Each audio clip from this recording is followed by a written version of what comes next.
আসসালামু আলাইকুম প্রিয় দর্শক, এটা হচ্ছে আমার কবুতরের খামার।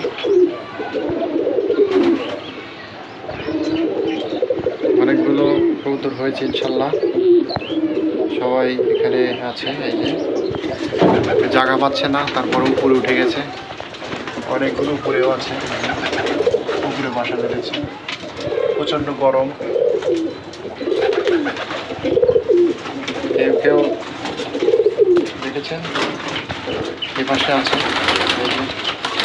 মোটামুটি ভালোই কয়টা কবুতর রয়েছে, বাচ্চা দিয়েছে। এই যে বাচ্চা বসে আছে, এই যে বাচ্চা বসে আছে, নিচে আছে, উপরে আছে। মোটামুটি সবাই দোয়া করবেন যেন আমার ফার্মটা আরো বড় হয়। ইটের কুচা খেতে দিয়েছি, যেন এগুলা খেলে ক্যালসিয়ামের অভাবটা দূর হয়ে যায়।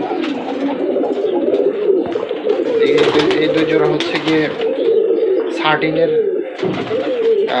ক্রস। 13-এর জোড়া ছিল না, তাই দেশির সাথে এই দুইটা জোড়া নিয়েছে। নেওয়ার পর এদেরকে এই দুটো হয়েছে। এই যে একটা 13-এর ক্রস, একটা 13-এর ক্রস, সাইজ অনেক বড়। এই একটা উড়ে যাচ্ছে, একটা ফ্যানের উপরে বসলো। ওই যে এই যে 13-এর ক্রস একটা। ধন্যবাদ সকলকে।